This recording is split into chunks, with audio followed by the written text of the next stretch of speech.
Hoje eu vou conversar com o Daniel Costa. Ele é CEO na Code Sense e CTO na Aquarela Analytics. Tudo bem, Daniel? É um prazer ter você aqui, cara.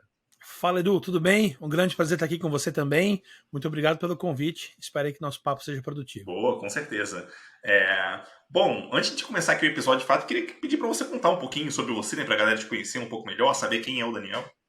Vamos lá. Então, eu sou Daniel Costa, eu sou natural de São Paulo, mas eu moro em Floripa há 19 anos já. Então, quase, quase, quase metade da minha vida aqui em Floripa. Já me considero mais manezinho do que paulista.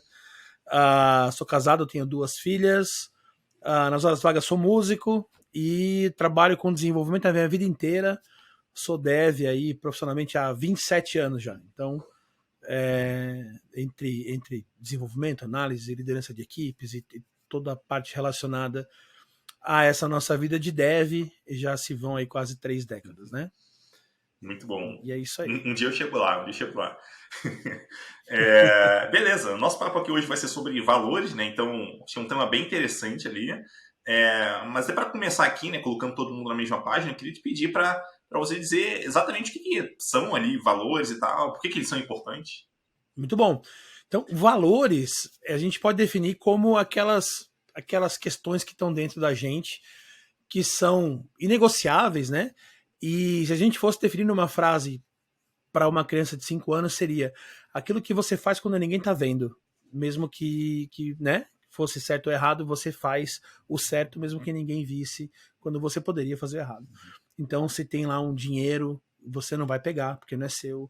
Se tem alguma coisa que está acontecendo errado, você vai lá e denuncia, porque você está vendo e você não pode ficar quieto.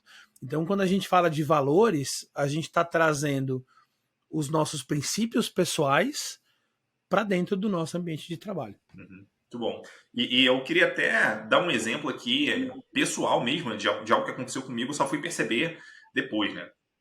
Eu lembro na época que eu estava indo para academia, infelizmente eu não estou indo agora, enfim, isso é até um lembrete para eu voltar, que toda vez que eu pegava alguns pesos assim na academia, eu fazia questão de colocar eles no local onde eles deveriam realmente estar. Porque normalmente o pessoal inverte ali, põe enfim, tudo misturado, às vezes deixa no chão mesmo, por aí vai. E se tivesse errado, inclusive no hack, e tivesse pouco errado, assim, beleza, vou tirar isso daqui, botar lá, eu meio que dava um jeito ali, arrumava, né? E eu tinha essa mania de fazer isso. E eu nunca me liguei do porquê que eu tinha essa mania, vamos dizer assim. Só que o que eu reparei com o tempo é que, para mim, é muito importante deixar, assim, para a próxima pessoa, né, que vai vir usar alguma coisa, deixar algo minimamente arrumado. Então, eu sempre tive essa coisa de, tipo, não, peraí, deixa eu dar uma arrumada aqui e tal. Isso só ficou claro para mim quando eu parei e conheci melhor os meus valores, né? O que eu valorizava de fato no dia a dia. Daí quando eu fiz um exercício ali e tal, putz, caramba, isso aqui bate exatamente com o que eu via lá na academia, com o que eu vi em outras situações na minha vida ali. Então quando a gente consegue identificar alguns valores ali que a gente tem, a gente começa a ver isso permeado ao longo do nosso dia a dia em várias situações ali, né? E naturalmente acaba acontecendo dentro da empresa também, nas equipes que a gente participa, por aí vai. Exatamente. Né? Tem duas questões ali que eu posso acrescentar nessa tua fala e que fazem todo sentido com o que você disse. A primeira é uma teoria, né? Que é a teoria do escoteiro, né? Você já deve ter ouvido falar Uhum. bastante. A teoria do escoteiro diz que quando você vai para um acampamento, né? Você vai deixá-lo mais limpo do que você encontrou. Então você vai arrumar lá a sua bagunça e a bagunça que você já encontrou lá. Então você estava aplicando a teoria do escoteiro na academia. Então, você não só botava os pesos no lugar que você utilizou, mas você também tentava organizar o que já estava ali e tal. Isso é um princípio muito legal, né? E obviamente mostra teus valores de organização, de empatia, né? E uma série de outras questões. E para corroborar isso que você está falando, eu vi um artigo que já saiu há alguns anos, 4, 5 anos atrás, e voltou à tona recentemente aí no Twitter, no LinkedIn, que é sobre a teoria do carrinho do supermercado no estacionamento. Não sei se você já viu essa teoria. Não. Ela é bem interessante. Então, existe uma teoria que diz que você consegue avaliar os valores, né? Se você é um bom membro da sociedade ou um mau membro da sociedade. Isso é o que a teoria diz, não sou eu, né? Mas diz que você consegue avaliar quais são os bons membros da sociedade e os maus membros da sociedade, dependendo se a pessoa guarda o carrinho depois de guardar as compras no porta-mala do carro. E por quê? Porque não é obrigatório guardar o carrinho. Você não vai ser penalizado se você não guardar. e você não vai ganhar nada se você guardar. Então, para guardar o carrinho, você está fazendo pura e simplesmente por empatia, porque é o certo a se fazer. Né? E aí fez esse estudo e diz que as pessoas que guardam o carrinho depois de fazer suas compras, elas tendem a refletir outros valores positivos da sociedade, né? E normalmente são melhores, entre aspas, membros da sociedade do que outras pessoas que não guardam. E esse comportamento se reflete em várias áreas, no trabalho, na comunidade, enfim, né? Então, acho que a gente pode replicar para a teoria dos pesos na academia, né? Que faz o mesmo sentido. Então, isso que você falou faz 100% de sentido para essa questão de valores aqui. Boa. Vamos assumir ali que eu sou talvez um desenvolvedor na equipe ou um líder. Para que eu vou querer saber isso? Tipo, como que isso vai ser útil para mim ali no dia a dia? Olha, primeiro, a gente tem que pensar o seguinte: nós estamos desenvolvendo software e a gente pensa, não, eu sou dev, eu trabalho com máquinas, né?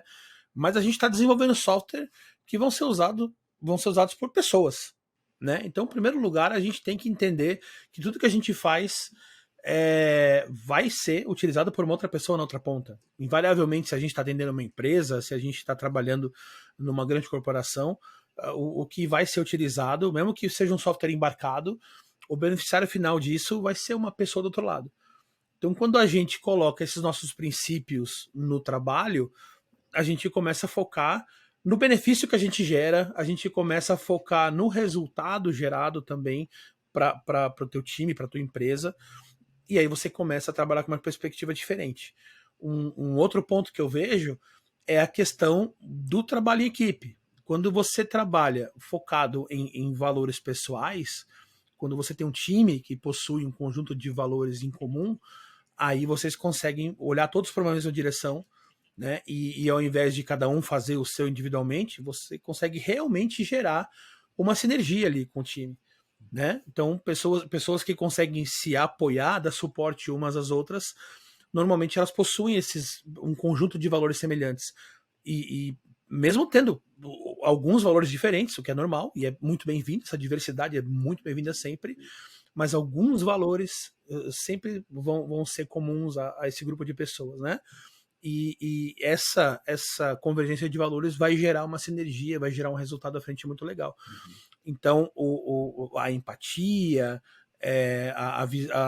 o foco no resultado, o foco na eficiência, são coisas que o desenvolvedor deve trabalhar como soft skills, além do seu conhecimento técnico, além de tudo que ele vai estudar durante a carreira tecnicamente. Com certeza. E um ponto que eu não vejo as pessoas falarem, na minha visão, o suficiente, é que às vezes a gente pensa que eu trabalho com tecnologia, então o meu trabalho é técnico. Na verdade, não. A gente vive, não é num ambiente técnico, a gente vive num ambiente sociotécnico. Então tem uma questão social ali que é muito forte, não tem jeito. A gente trabalha dentro de uma equipe, a gente tem clientes, a gente tem colegas de outras equipes, pessoas que dependem da gente, stakeholder, por aí vai. Né? Então, líder, liderado, então a gente tem que entender a importância, enxergar a importância nessa questão social também do nosso trabalho. Quer que, por mais que a gente seja técnico, a gente vai ter esse lado social. Então, não tem como somente ignorar isso. Né? E eu achei legal você puxar essa questão dos valores ali, né, das pessoas na equipe e tal, até porque eu imagino que se essas pessoas tiverem valores que são muito diferentes umas das outras, dificilmente elas vão conseguir se conectar ali dentro da equipe e possivelmente vão conflitar bastante, tá? Então, ter algum overlap ali de valores e tal, essa é uma forma de gerar essa conexão das pessoas até curtirem trabalhar juntos ali e desenvolverem um trabalho melhor. Então, acho que esse é um ponto interessante a se analisar também. Com certeza. Existem algumas técnicas, né, para você identificar esses valores em comum. E quando você vai fazer a dinâmica de grupo e tal, a ideia é justamente você gerar rapport, né? Rapport é essa identificação. É comum numa entrevista, é comum quando você vai ver team building, essas técnicas, é justamente para que essas pessoas que são normalmente diferentes, elas consigam encontrar pontos em comum. Né? Sei lá, você gosta de rock, eu também. Você gosta de futebol, eu também. Aí, mesmo que nós tenhamos opiniões políticas diferentes, opiniões religiosas diferentes, a gente se conecta naquele ponto em comum e dali a gente começa a construir uma relação, a gente começa a construir uma ponte por ali e a gente, a partir dali, começa a respeitar nossas diferenças. Mas há uma ponte. Dessa ponte, eu consigo chegar num outro colega que eu não tinha nenhuma ponte, mas eu tenho agora um ponto em comum que é você. E aí a gente vai construindo uma teia de relações, né? Porque justamente esses valores que são comuns vão permitindo essas conexões. Né? Então, no fim, é tudo sobre pessoas, né? E para pessoas. Então, estamos bem sempre alinhados com essa questão aí. Total, total. E eu queria até aproveitar aqui para te pedir, para contar um pouquinho sobre a dinâmica que você facilitou, né, num evento que a gente participou recentemente. Eu achei muito massa, eu participei lá, para quem está ouvindo ou assistindo a gente, participei de um evento recentemente com o Daniel, e foi muito massa a dinâmica. Eu acho que ela poderia ser útil também para quem está ouvindo ou assistindo a gente, né, aplicar ali na equipe e tal, até para se reconhecer, ter um autoconhecimento, né, ali da equipe, até individualmente. Acho que é um pouco interessante. Se você puder contar um pouquinho sobre como que ela funciona. Posso sim. Eu até na nossa palestra lá, na nossa dinâmica, perdão, no Assemble, eu estava devendo o autor, né, tal, e aí eu acabei pesquisando, e a pessoa que gerou, na verdade, uma das teorias que originou, né, o embrião desse exercício é o Scott Jeffrey. É uma pessoa, é um autor muito conhecido pelas questões de liderança e valores e tal, principalmente na parte de valores, né? Mas a teoria é a seguinte por trás da dinâmica. Eu já vou explicar a dinâmica um pouco mais detalhada. Mas a teoria é justamente que num grupo mais heterogêneo é normal que a pessoa mais influente, seja por influência hierárquica ou seja por uma influência social, ela vai acabar impondo seus valores aos outros.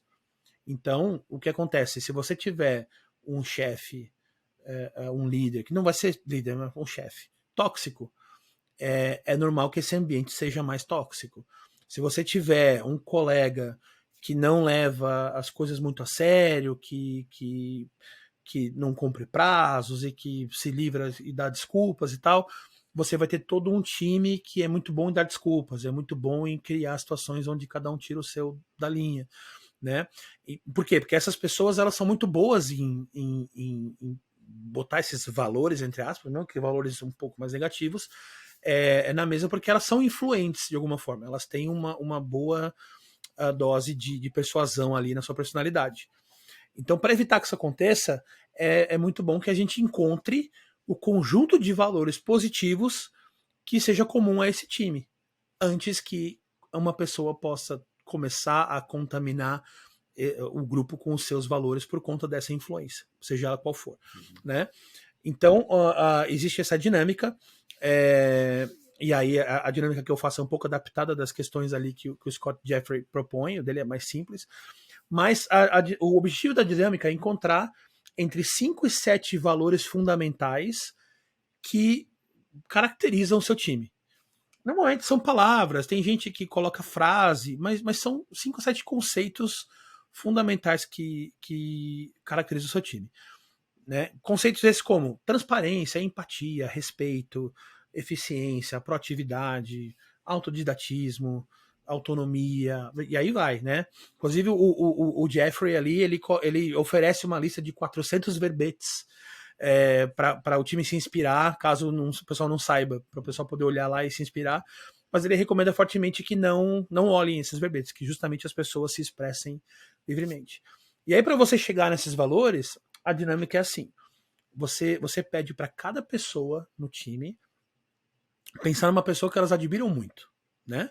Pensa numa pessoa que elas admiram muito, uma ou duas pessoas, enfim, que ela uma pessoa ideal, a qual elas admiram bastante, e vamos falar 3 características dessa pessoa as quais elas admiram bastante. Sei lá, vou falar, sei lá, do meu melhor amigo. Meu melhor amigo, ele é trabalhador, ele é corajoso, sei lá, e ele é inteligente. Pronto. 3 características do meu melhor amigo. Aí a gente guarda isso. Todo mundo faz o seu. E a gente guarda todos. Todo mundo faz num post-it, num papelzinho. A gente recolhe todos os papeizinhos. Aí a gente vai para a segunda pergunta. A segunda pergunta é o seguinte: me fala uma pessoa que você não suporta. Quais são os 3 pontos negativos dessa pessoa que você não suporta? Aí você fala, não, eu não gosto de pessoa que mente, eu não gosto de pessoa que se atrasa, sei lá, eu não gosto de pessoa que sei lá o quê. Aí todo mundo vai anotar os seus valores das pessoas que não gostam das características e vai guardar, nós vamos recolher e guardar. E aí, por fim, a gente bota o outro ponto de vista. A gente fala, eu vou passar um dia com o seu melhor amigo, com a pessoa que mais gosta de você. Né? O que essa pessoa vai falar para mim sobre você? Quais são os 3 adjetivos que eu vou ouvir do seu melhor amigo sobre você?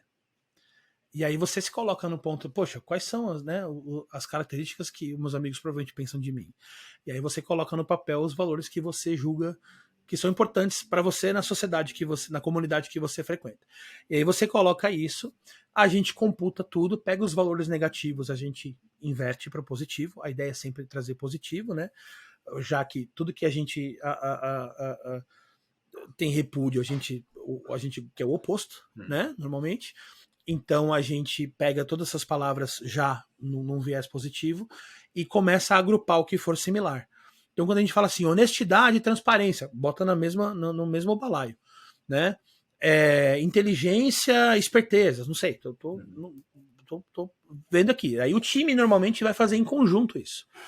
Né, o moderador dessa dinâmica vai trazer para o time, olha, eu tive 3 papeizinhos com tal, eu tive 2 papeizinhos com tal, o que vocês acham?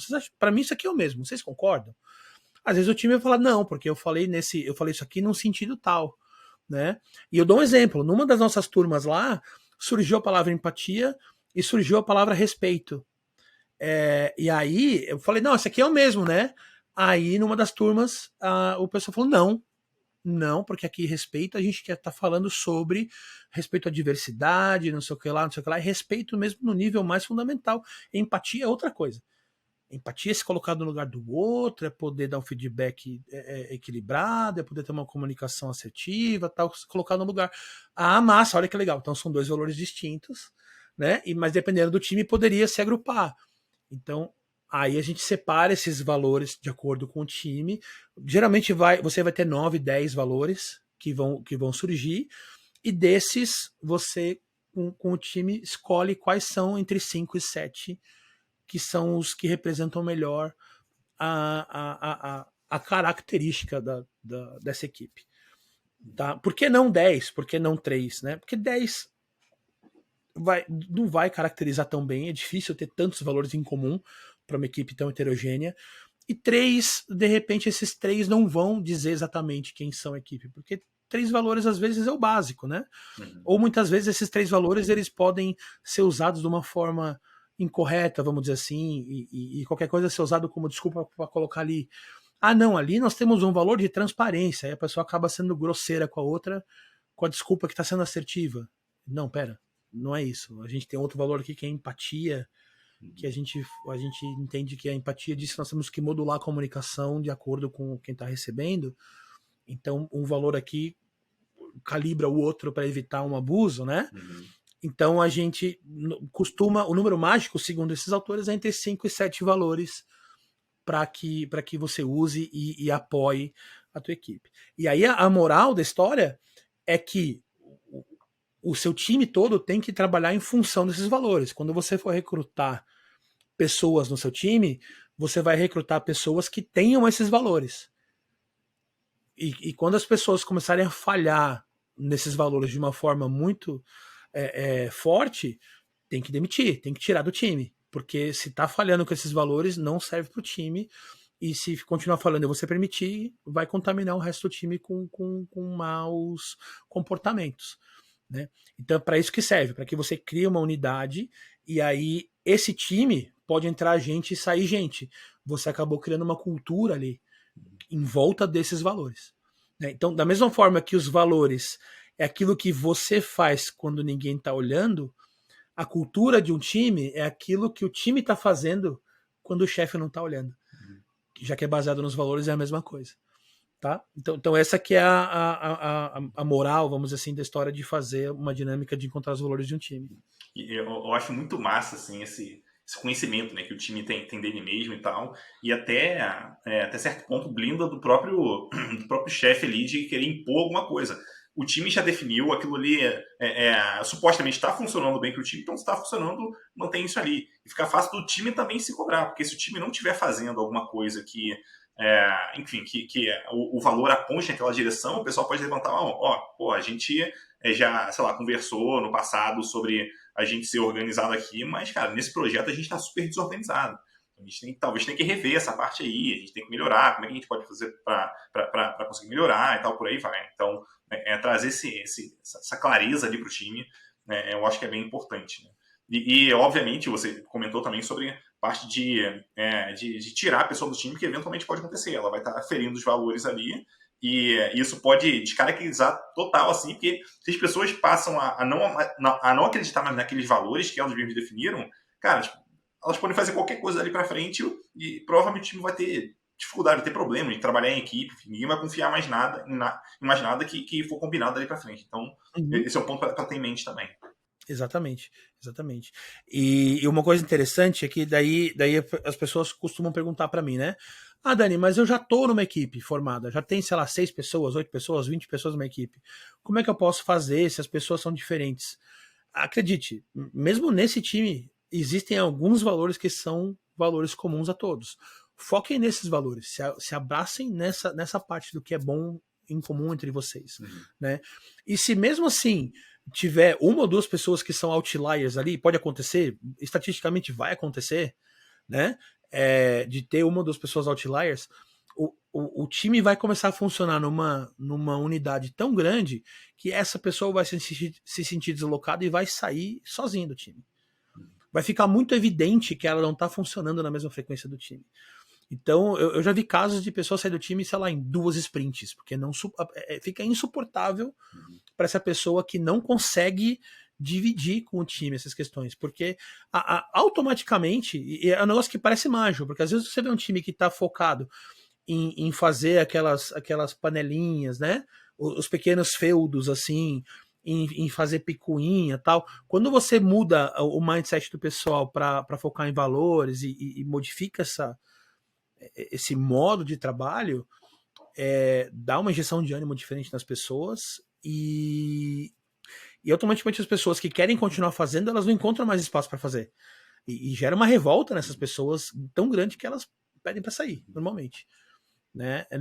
Porque fica muito evidente. Fica muito evidente para todos. Inclusive para os colegas que estavam sendo influenciados. Porque muitas vezes esses pequenos feudos não é uma turma de pessoas que estão agindo assim. É uma pessoa que está influenciando ali o seu entorno mais próximo, que leva 3, 4 para esse, né? Então essa pessoa ela se destaca da multidão negativamente e acaba sendo expelida do grupo, né? De uma forma bem natural. Então isso acaba valorizando o teu time, né? E aí outra pergunta que vem bastante mas eu não sou dono da empresa, eu não sou tech lead, eu não sou gerente. Cara, faz com a tua equipe, faz com o teu squad. Começa dali de baixo, né? A gente fala muito sobre liderar, dar exemplo, né? Então, seja um líder situacional. Ninguém precisa te dizer, olha, agora, né? Te faço a unção como líder, você será líder. Você não precisa ser nomeado líder para liderar, né? Então, pega e executa alguma coisa com o teu squad ali, faz aquelas 4, 5 pessoas e cria esse, entre aspas, pacto de trabalho. E aí começa a executar a mudança de baixo para cima. Sim. Você vai ver um resultado muito grande e isso vai impactar outras áreas e isso vai começar a se expandir sozinho também. Inclusive, essa é uma boa técnica para começar a ser reconhecido como líder ali na equipe. Né? Então, vai demonstrando esse tipo de atitude ali. Em algum momento, alguém vai olhar e, pô, realmente, você tem feito coisas legais aqui pra gente. Talvez você já esteja se encaminhando, né, para se tornar líder aqui. Então, fica a dica aí. Eu queria até trazer uma experiência pessoal numa equipe que eu entrei. Na época, para mim, assim, na verdade não era na época, qualidade para mim sempre foi importante ao longo da minha carreira toda. Então, sempre estudei bastante sobre teste automatizado, qualidade de maneira geral, enfim. Daí eu entrei numa equipe onde eu diria que a equipe não valorizava muito qualidade. E, cara, a gente teve um embate ali no começo que foi bem tenso. E o que eu percebi na época era que essas pessoas que estavam ali na equipe, elas não curtiam muito qualidade porque elas não entendiam exatamente como proceder, né, com com testes e tal, tinha parte de lint, de código, por aí vai. E isso mais perturbava as pessoas do que na cabeça delas ajudava. Então eu tive que fazer um trabalho ali, tipo, explicar, sentar do lado, mostrar, fazer junto e tal, para elas entenderem, aí começarem a enxergar valor. Então foi algo que eu tive que trabalhar junto com a equipe. Se eu fosse só tentar impor o que, enfim, a minha forma de pensar, cara, a gente ia ter um mega problema, como teve no começo, quando eu entrei. Então, não, peraí, vamos tentar fazer de um jeito diferente aqui. A coisa acabou evoluindo. Mas agora, se a gente não passa por uma situação dessa, não tem um jogo de cintura para conseguir entender o que está acontecendo ali e se adaptar, eventualmente, aí a gente pode ter problema. Então, isso é um negócio também para ter em mente. Sem dúvida. Aí você, né, a questão dos valores ali impacta onde? Na empatia, né? Você falou, pera, porque em vez da gente tentar impor alguma coisa, mesmo que a gente saiba que é certo, né? Você perguntar antes, por que há essa resistência? Né? Não pode ser por mal, não pode ser, nem sempre é por mal. Aliás, quase nunca é por mal, né? As coisas que acontecem, que não são necessariamente da forma que a gente acha mais certo. E aí, se perguntar por quê e se permitir chegar lá e falar, pessoal, vamos tentar entender qual é o problema. Isso já tira um monte de impedimentos da frente. Dentro dessa questão de valores, eu acho que é um dos maiores valores, né? Que primeiro a transparência de chegar lá e falar, e a empatia de tentar ouvir as pessoas antes de mais nada, para poder tirar esses impedimentos. Então, casa também com essa questão dos valores, além da proatividade e dessa questão da liderança situacional, né? Cara, deixa aqui, me dá aqui que eu vou fazer isso, vamos falar com o time, vamos organizar, depois eu me acerto lá com o chefe, depois eu me viro, mas vamos primeiro organizar aqui, que o importante é a gente se entender. Né? Tem uma frase do Henrique Bastos, para quem não conhece, Henrique Bastos é uma figurinha carimbada assim, na comunidade Python, um cara super reconhecido, tanto no Brasil quanto fora, inclusive, e anos atrás, e bem no começo da minha carreira, ele falou um negócio que eu lembro até hoje, assim, que ele falou assim, isso na época a gente trabalhava presencial, né, então não tinha essa coisa de remoto. Ele falou assim, eu não acredito que uma pessoa pega 2 horas de ônibus para chegar no trabalho e fazer besteira. Não foi exatamente essas palavras, mas foi algo bem nessa linha. Maravilhoso. E por que eu acho legal isso? Porque, às vezes, intuitivamente, quando a gente vê alguém pensando diferente, fazendo uma coisa diferente da gente, alguma coisa nesse sentido, a gente acha que a pessoa faz por mal, ela faz de propósito.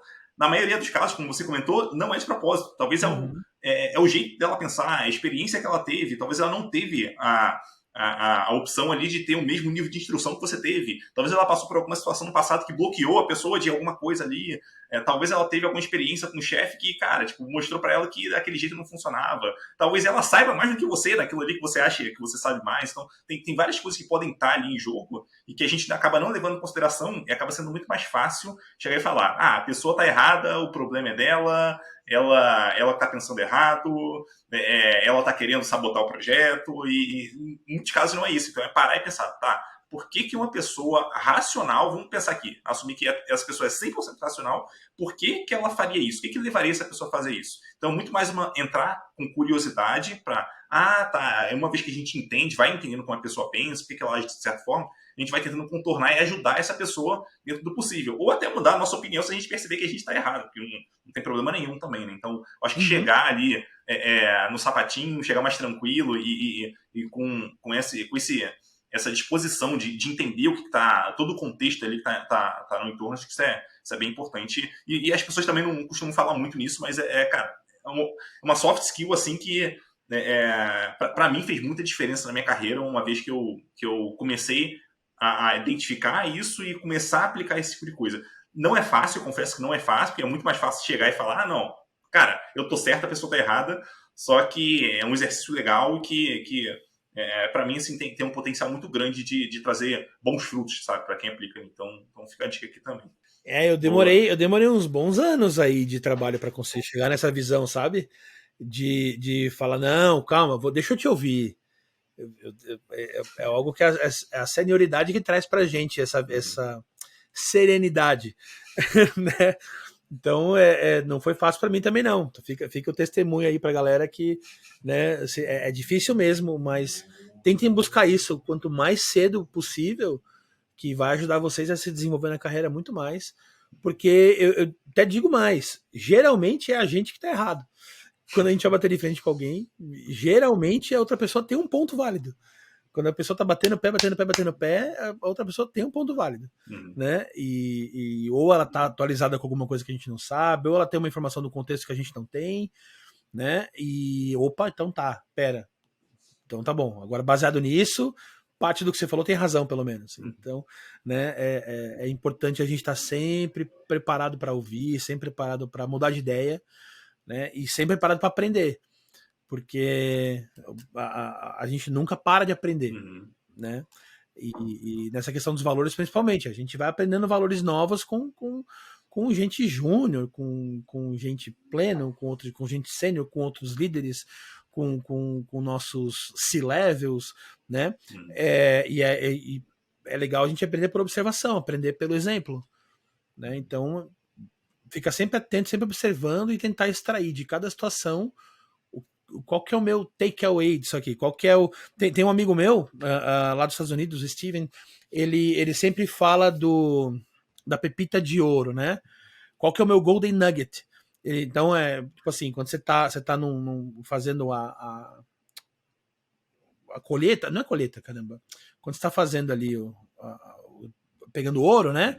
Você vai lá, tira a peneira e aí sobra às vezes uma coisa. Então, você está numa conversa, né? É uma coisa que eu costumo fazer e eu gosto de anotar para depois ficar revendo minhas anotações. Eu faço isso em palestras tal, normalmente. Se eu tivesse que pegar uma conversa e lembrar de uma coisa, só uma, eu só posso lembrar de uma coisa desse papo aqui nosso. Qual vai ser essa uma coisa que eu vou lembrar? É como se fosse uma pepita de ouro, né? Ele chama lá de golden nugget. Né? Então, incentivar o pessoal a sempre pensar nas conversas, nas reuniões, nas situações, com qualquer pessoa, a levar um golden nugget para casa. Né? Então, poxa, nessa conversa aqui, qual que é o meu golden nugget de hoje? Então, o golden nugget de hoje é falar sobre, por exemplo, estar aberto a ouvir e entender o contexto antes de chegar impondo uma opinião, por exemplo. Né? Esse seria um golden nugget bacana. Ao longo da conversa a gente pode ter outros insights que pode ter um insight mais precioso, né? Mas sempre tentar guardar qual que é a lição mais preciosa que eu tirei do dia de hoje, da reunião, sei lá, deu um problema, foi todo mundo para uma sala de guerra, deu ruim, muitas vezes a gente vai para casa com sentimento de derrota, porque deu um monte de problema em produção e tal, todo mundo, né? Tentar extrair dessa situação qual que é o insight mais precioso, qual que é o golden nugget que eu tirei desse dia, qual que é o aprendizado, né? E aí quem faz arte marcial no jiu-jitsu tem uma máxima, né, que ou você perde ou você aprende, ou você vence ou você aprende, você não perde nunca, né? Então ou você vence a luta ou você aprende mais alguma coisa.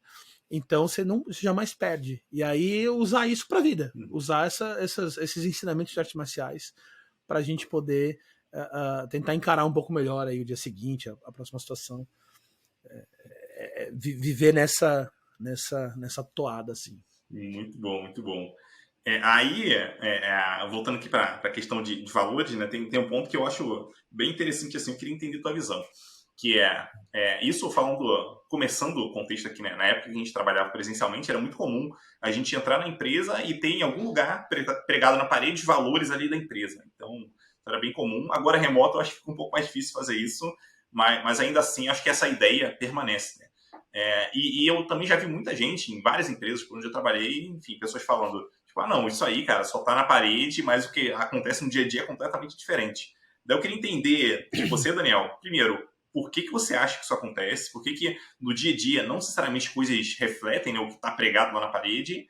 E segundo, o que a gente pode fazer? Vamos assumir que eu sou um líder sênior ali na empresa, o que eu posso fazer para tentar começar a contornar isso? Boa. Por que eu acho que isso acontece? Eu acho que, originalmente, quando esses valores foram criados, eles até tinham algum significado. Mas, por motivo de crescimento ou decisões que não foram focadas em pessoas ao longo do tempo, esses valores se perderam. Né? Então, quando você toma atitudes que vão de forma contrária ao que está escrito naqueles valores, as pessoas vão perdendo a fé, vão perdendo a crença no que está escrito ali e deixam de praticar. Então, o que eu já vi, e o que você falou é a mais pura verdade, não precisa nem ser empresa grande, tá? Empresa pequena mesmo, que tem os valores lá bonitinho. Hoje em dia não é mais na parede, mas o pessoal recebe no kit de onboarding, né? Os valores fundamentais e tal, lá, que legal, camiseta e tudo. E quando você vai ver, não tem. Não tem, por quê? Porque apesar de estar legal, às vezes até o CEO ainda tem aquilo no coração bem forte, mas daí contrata lá um gerente sênior que não tem. E aquele gerente sênior, quem tá abaixo dele, come pão que o diabo amassou. Entendeu? E aí não vai ter. Toda aquela vertical da empresa não vai ter. E aí essas pessoas vão se relacionar com as outras verticais de uma forma tóxica também. E essa pessoa que tá tendo um relacionamento tóxico transversal na empresa vai parar de acreditar nos valores da empresa. Então ela vai dizer assim, não, meu chefe é gente boa, mas a empresa não é legal. Quer dizer, há até uma inversão de valores. Então o que eu acredito é falta de propagação dos valores de cima para baixo. Essa é a minha crença sobre esse problema. Tá? Então os valores da empresa têm que ser propagados de cima para baixo todos os dias. Todos os dias. Então o dono da empresa tem que dar o exemplo, os C-levels têm que dar esse mesmo exemplo, tem que propagar, os gerentes sêniores têm que dar esse exemplo, e os líderes técnicos têm que dar o exemplo, e o time tem que dar esse exemplo, e todo mundo tem que viver por esses valores. Né? E uma coisa que eu falei é contratar pessoas com esses valores. E não deixar no time sobressair pessoas que não tenham esses valores. Ou que, não é nem que não tenham, a pessoa que se não tiver dificilmente vai dar certo, mas pessoas que ajam contrariamente a esses valores também não pode ficar.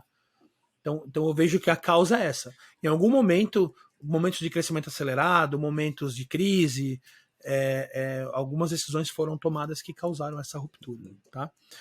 Daí você me pergunta, o que eu posso fazer como líder sênior, como gerente sênior para tentar reverter isso? Estando numa posição de liderança, é começar a propagar isso de cima para baixo. Liderar pelo exemplo mesmo. Começar a praticar esses valores com seus liderados imediatos, começar a treinar os seus liderados imediatos a propagar para os seus outros liderados, né? E quem sabe praticar uma cultura de reconhecimento.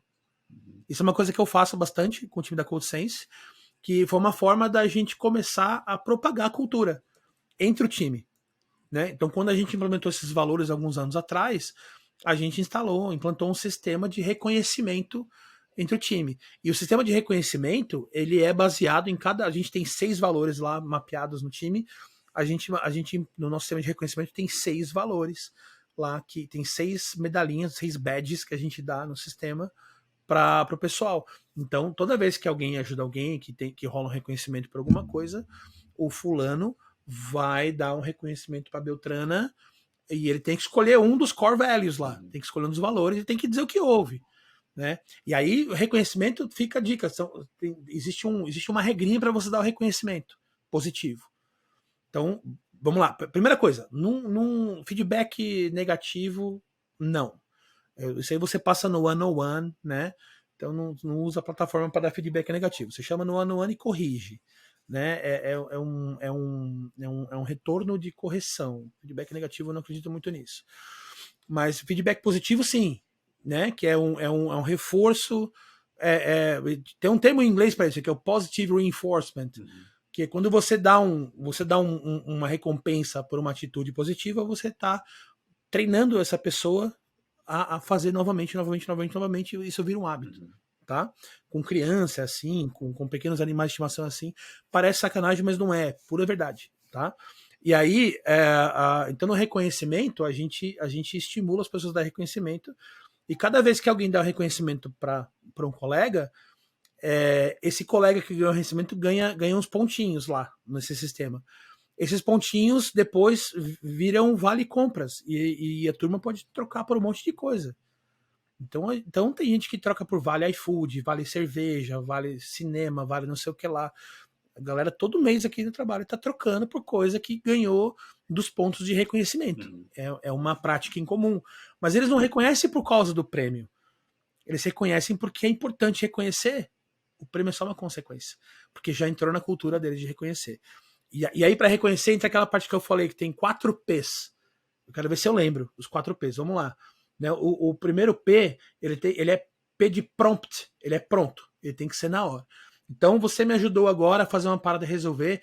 Eu não vou te passar um feedback daqui a uma semana. Eu vou te passar um feedback agora. Sei lá, amanhã de manhã, mais tardar. Né? O outro P é public. Ele é em público. Então eu vou botar lá no nosso canal do Slack. Eu vou botar no sistema. O sistema tem um botzinho que joga no canal do Slack para todo mundo ver. Daniel celebrou com o Edu um prêmio de empatia por tal. Pô, o Edu viu que eu tava aqui sofrendo, me deu uma mão com o negócio do TDD lá e tal, porque eu não tava conseguindo fazer. Massa, né? Então ele é pronto, ou seja, na hora, ele é público, ele é proporcional. Então eu não, tipo assim, né? Você respondeu sua daily. Não é reconhecimento, isso é sua obrigação. Né? Então ele é proporcional. Cara, você me tirou um problemaço das costas. Então é reconhecimento proporcional à ajuda. Ele tem um peso, né? E o último P, prompt, public, proportional, personal. É para uma pessoa ou para um conjunto específico de pessoas. Não adianta eu falar assim, boa time. Isso não é reconhecimento correto, né? Então o último P é personal. E aí você dá um reconhecimento para alguém ou alguém do seu time. Né? Então, sei lá, o Edu e o Daniel ajudaram fulana a fazer tal coisa. Boa. Então, a fulana vai dar um reconhecimento para Edu e Daniel. Né? Que legal, por tal coisa, tal coisa, tal coisa. Então ele é específico, né? Ele segue até aquela esqueminha das Meta Smart, ele tem que ser específico, ele tem que ser proporcional, né? Temporal. Então a gente treina as pessoas quando elas entram no onboarding na empresa a dar o feedback com os 4 Ps e falar, olha, e o feedback baseado nos 6 core values. O que é legal é que quando a gente vai fazer a nossa avaliação de desempenho, a gente usa os core values. Porque para nós isso conta mais do que a parte técnica. A evolução técnica, ela é puramente avaliada no resultado que a pessoa entrega. Mas em termos de soft skills, a gente vê se a pessoa evoluiu nos soft skills pelos core values. Entende? Então é até legal porque você tira os vieses dali também. Como é que eu vou saber se o Edu evoluiu para tech lead ou não? Cara, dentro dos core values eu sei que existe um nível de responsabilidades ali que eu posso assumir dentro desses soft skills que vão permitir que o Edu exerça um cargo de liderança. Então ali eu já sei que eu posso cogitá-lo para tal, né? Então daí a gente criou todo um framework em cima disso para avaliar o time, né? Então como ferramenta, um líder que quer implementar isso pega esses valores, treina o time, se não tem ainda, faz aquela dinâmica, né, encontra esses valores em comum e começa a criar uma recompensa começa a criar uma recompensa, se não tiver recompensa, que seja qualquer plataforma de reconhecimento. Eu crio um canal no Slack só para o pessoal se reconhecer entre si, né, para fazer esse reforço positivo, né, para fazer esse loop dessa corrente do bem aí. Pô, o Edu agradeceu o Dani, que agradeceu o Luiz, que agradeceu o João, que agradeceu o Edu, sabe? Né? E isso vai gerando um sentimento de felicidade muito grande no time, que vai fazendo todo mundo querer exercitar mais esses valores. E aí, quando você vê, o sistema está rodando sozinho com esses valores legais. Né? Isso vai acontecer aquilo que eu falei. Esse time que está abaixo de você vai eventualmente começar a contaminar positivamente os times que estão em volta. Porque daqui a pouco uma pessoa daqui vai ser pinçada para cá, daqui a pouco uma pessoa vai ser promovida e isso vai ser levado. Porque a cultura boa, ela se espalha muito rápido. Muito bom, muito bom. E eu trabalhei numa empresa que tinha um sistema bem parecido desse, né? Então, tinha também ali, né, vamos dizer assim, reconhecimentos, que também seguiam muito essa linha, né, de serem individuais e tal, com peso e tal. E tinha avaliação de desempenho que também era em cima dos valores. E eu acho interessante também a avaliação de desempenho ser em cima dos valores, porque se alguém não estiver mandando bem, inclusive se for o próprio chefe ali da equipe, né, isso vai ficar claro. Então vai ficar muito mais fácil de tomar vamos dizer assim, uma atitude em cima daquela avaliação que não foi muito boa, o que pode melhorar, enfim, como é que dá para evoluir aquilo. Então essa é uma forma de pegar tanto o lado positivo, né, ali com tanto na avaliação de desempenho quanto no próprio reconhecimento, e do lado negativo também na avaliação de desempenho. Então a gente se protege ali em ambos os lados, então a gente consegue ter alguma garantia de que aqueles valores eles vão ser respeitados ou alguma consequência vai acontecer, né? Seja positiva ou negativa. Exatamente, exatamente. É uma boa régua, né, pra gente medir. E fica fácil até quando você. E aí tem uma questão colateral que é importante, né? Hoje em dia a gente está vivendo uma época de layoffs, né? Então tem um monte de empresa mandando um monte de gente embora. Num time, seja um time pequeno ou grande, mas principalmente nos pequenos, quando você vai desligar alguém, isso gera um medo, um receio muito grande no resto do time. Então, eu já vi pessoas em times, né, de empresas de colegas e tal, que demitiram uma pessoa, outras duas pessoas pediram a conta só por medo de ser mandado embora. E não tinha nada a ver. Ou a uma pessoa ela foi mandada embora por um motivo puramente pessoal daquela pessoa específica, né? Quando você tem um critério claro como esse de valores e é uma questão que é tão visível a todos, porque o critério técnico ele é subjetivo. Nem todo mundo tá vendo os teus commits, nem todo mundo tá fazendo o corrigir do teu código para saber se você tá fazendo a tua entrega técnica ou não. Mas todo mundo tá vendo você nas dailies, todo mundo tá vendo como é que você se comporta com a ajuda dos teus colegas no canal lá do Slack. Todo mundo tá vendo como é que é a tua constância, como é que é a tua empatia. Isso não dá para esconder. Então, quando você adota esse critério de valores para também, né, claro, para a questão de permanência ou não do time, fica muito fácil quando você vai ter que desligar alguém do time, porque todo o time sabe, não, aquele cara tava realmente não tinha mais. A gente tentou trazê-lo, a gente tentou corrigir o problema, mas chegou num ponto onde não houve mais volta. Então ele precisava ser desligado. E o time fica tranquilo, porque sabe que não há risco de layoff, que não era esse o problema. Era uma pessoa que estava realmente destoando daquele conjunto de valores e ela quebrou aquele contrato. E se ela quebrou aquele contrato, a punição é o desligamento. Então aí você evita mais um problema, que é tirar tanto essa subjetividade quanto eliminar esse medo, né, das outras pessoas que não sabem o critério que você está usando quando você vai desligar alguém. Né? Então isso eu vejo como um benefício também que traz bastante segurança para o time que fica. Né? E às vezes a pessoa sabe que ela está performando mal um tempo porque ela está com um problema particular, porque a filhinha não sei o quê, porque a avózinha está com um problema, tá tudo bem. Porque o time com valores, ele entende. Se, por exemplo, vamos supor que um dos valores é a empatia ali. Poxa, legal. Tira 2 semanas, 3 semanas, 5 semanas, não importa. Vai lá cuidar da tua família. Depois você volta. O time tá aqui, vai cobrir você, tá tudo certo. Você pode trabalhar só 2 horas por dia, não tem problema.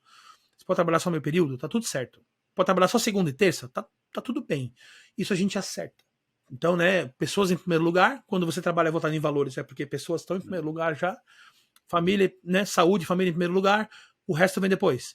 E aí o time se adapta, o próprio time cobre para essa pessoa sabe que ela não vai ser mandada embora porque ela não está produzindo, porque existem fatores que estão fazendo ela não produzir, né? E aí quando você tem um fator de desempenho apenas, essa pessoa ela vai, além de não estar produzindo porque está com um problema familiar, de cunho pessoal, ela ainda vai ficar com um problema, talvez de saúde mental, porque ela vai ficar com medo, não vai saber se amanhã depois, além de estar passando tudo isso que está passando, não vai ir para a rua. Né? Então é mais um fator para você tirar da equação quando você decide tocar o teu time e tocar essa gestão de pessoas a partir de pessoas. E os valores, eles podem mudar com o tempo? Ou eles são fixos? Como é que isso aí normalmente evolui ou não evolui? Eu acho que pode evoluir. Eu nunca vi. Eu nunca vi acontecer. Né? Não estive em tantas empresas assim, por tanto tempo assim, né? Para saber. Eu acho que pode acontecer de evoluir. Porque a sociedade muda, tá? Então, vamos supor que você tem um time que está junto há 20 anos. Eu tenho certeza que valores que nós tínhamos há 20 anos atrás são diferentes de valores que nós temos hoje. Então, eu acredito que ao longo do tempo, esses valores vão se refinando. Ou talvez o significado por trás de cada palavrinha daquela pode ir se aprimorando também, você possa ir refraseando. O que é empatia? Poxa, o significado de empatia com certeza mudou para mim do que eu sei que é hoje e do que era há 20 anos atrás. Absolutamente. Então, mas eu continuo entendendo que empatia é um valor fundamental na minha vida. Né? Mas eu sei que a empatia hoje abrange um monte mais de coisas. Então, esse valor não é que ele mudou, ele se expandiu, pessoalmente para mim. Então, numa empresa, como a sociedade muda e a sociedade ela é o reflexo das pessoas, então é comum que a gente passe por transformações também, né? quando a gente fala de um prazo tão longo assim de geração, né? Uhum. E aí o ideal é você fazer dinâmicas onde você possa revisitar esses valores. Você possa fazer um trabalho de dinâmicas parecidas com essas para a gente ver se os valores estão casando ainda, para ver se tem alguma coisa ali que não está mais batendo. De repente, se todo o teu time não tá mais entregando um determinado valor específico, você está com um problema na tua lista de valores, não é todo mundo que está errado. Uhum. Né? A probabilidade de estar todo mundo errado é muito pequena. Então você tem e pode e deve revisitar sempre que sentir que a direção, né, tá mudando um pouquinho. Então, resumindo, pode mudar. Eu nunca vi, como eu disse, eu acho que, pelo menos esse período que eu vejo aqui, 6, 8, 10 anos, o meu amigo Steven, esse que falou do Golden Nugget, foi a mesma pessoa que me ensinou essa dinâmica, tá? Lá de Miami. E a empresa dele já tem, acho que 11 ou 12 anos, não tenho certeza da idade, e ele fez essa dinâmica com a empresa há quase 10 anos, né? Os valores se mantêm os mesmos até hoje. E ele contrata pessoas até hoje com os mesmos valores e tá tudo igual. Na CodeSense a gente tem esses valores, essa dinâmica feita há quase 6 anos, e a gente tem no time original que fez a dinâmica, eu, a minha esposa que é minha sócia, e uma pessoa naquele time original. Todo o resto do time já são pessoas novas que entraram depois da dinâmica. Uhum. A energia do time e os valores, a forma de trabalhar se mantêm os mesmos. Então eu posso dizer que nesse período de 5, 6 anos, continuou igual. A gente não modificou. Né? Provavelmente porque eu e a Ju somos as pessoas que damos a cara para a empresa e estamos propagando de cima para baixo, como eu falei, talvez. Né? Mas de qualquer forma, a gente contrata hoje pessoas bastante diferentes do que a gente contratava há 6 anos atrás. Uhum. A diversidade é muito maior, a questão de inclusão mesmo, a questão de perfis, hoje é muito diferente, mas os valores são os mesmos. Uhum. Né? Porque quando a gente recruta pessoas, independente de qualquer outra segmentação demográfica, com os valores. Uhum. A gente não se importa com mais nada, mas a gente se importa com os valores. Né? E aí, a parte técnica, a gente treina o que for preciso. Né? Então isso faz com que essa cultura permaneça, né, bastante estável ao longo do tempo. Agora, daqui a 10 anos vai se manter? Não sei. Eu acredito que possa mudar um pouquinho. Eu acredito que possa ter um ajuste. Faz sentido, faz sentido. E até pegando esse ponto de recrutamento, de processo seletivo que você comentou, queria entender como que a gente consegue avaliar, né, os valores ali numa entrevista com a pessoa. Porque assim, vamos dizer que eu vou avaliar, sei lá, parte de empatia da pessoa. Como é que avalia isso? Seja empatia, seja qualquer outro valor ali que a gente vai avaliar. Rapaz, eu vou te dizer que a gente tem apoio profissional. A gente tem, a nossa recrutadora é uma psicóloga especializada e a primeira etapa da seleção é com ela. Né? Tipo assim, todo mundo faz a entrevista de fit no final, né? A nossa é a primeira. Faz sentido. Então a gente tem a triagem lá do currículo e tal, e a primeira etapa é a etapa de fit dos valores. E aí ela aplica umas dinâmicas, né? E aí existem algumas dinâmicas que ela desenvolveu e utiliza baseado no perfil que a gente mapeou para meio que filtrar os candidatos dentro desse arquétipo que a gente quer contratar, né? Tá, aí quais são as dinâmicas e tal, e eu não posso te ajudar. Um dia a gente pode chamar ela para bater um papo, ela vai te explicar com bastante detalhes, né? Mas basicamente ela fez um profile da empresa. Quando a gente começou a trabalhar juntos, ela fez um profile da empresa, é a Grazi, né? Ela pegou e analisou, entrevistou bastante eu e a Ju, minha sócia, minha esposa, né? Entendeu o que a gente entendia de valores também, principalmente tal, entendeu a nossa questão de valores da empresa, conversou com o time inteiro e fez o profile. E esse profile, de uma certa forma, reflete exatamente os valores que a gente contrata, né? E quando ela faz o recrutamento, ela aplica lá uma série de dinâmicas que, se a pessoa fugir dessa parte no comportamental, ela classifica ou desclassifica. Né? Nessa série de dinâmicas que ela faz com os candidatos. Sim. E aí ela manda o report pra gente, essa pessoa aqui na minha avaliação passou, daí a gente vai para as próximas etapas da seleção. Né? E na conversa comigo, eu faço as perguntinhas aquela, vem cá, me dá 3 características, me dá 3 tal, 3 tal, e aí eu vou lá e bato um pouco aqui para tentar entender um pouquinho como é que a pessoa pensa. né? E eu vou tentando fazer um paralelo aqui internamente. Depois eu explico para a pessoa sempre por que eu perguntei, qual que é o objetivo, né? Mas na entrevista eu falo isso também. Uhum. Né? Então, daí eu, no olho, eu tento dar uma investigada. Mas é puramente subjetivo. Essa é a resposta. Uhum. Não tem certo e errado. A questão é que com o tempo você vai pegando experiência e a taxa de acerto é muito maior que a taxa de erro. Uhum. Né? E tudo começa ali com autoconhecimento, né? Então, primeiro vocês identificaram, ela trabalhou ali, né, nesse profile que você comentou, aí dado isso, a avaliação é feita, não é tipo só uma avaliação genérica em cima de, sei lá o que, sabe? É algo em cima de algo concreto que vocês construíram na empresa. Então, acho que essa parte é bem interessante para ter em mente. Né? Daí, para a gente partir aqui para o fim, eu queria pedir para você deixar uma mensagem final aí para quem estiver ouvindo ou assistindo a gente. Se você quiser fazer um jabá também, fica à vontade aí, cara, manda brasa. Bom, vamos lá. O Jabá, me sigam aí nas minhas redes sociais. Eu tenho o LinkedIn ali, Daniel Carvalho Costa.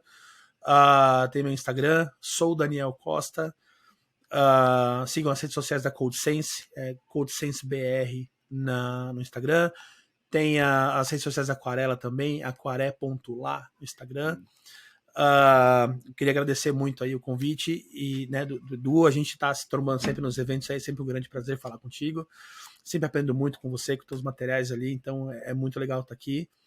E uma mensagem para o pessoal nunca parem de aprender, né? Sempre tenham a mente aberta para aprender alguma coisa nova sobre qualquer assunto, mesmo que vocês achem que vocês já sabem, para ouvir quem está falando sobre qualquer assunto. Sempre vai ter uma coisinha nova que você vai agregar no seu portfólio, né? Eu costumo chamar isso de mentalidade faixa branca na minha palestra, né? Então tenha sempre essa mentalidade de faixa branca, que você vai estar sempre aprendendo um jeito novo de dar o mesmo golpe que você já sabia dar, de dar a mesma defesa que você já sabia dar. Então tem lá o lifelong learning, né? Mas eu abrasileirei isso aí para mentalidade faixa branca.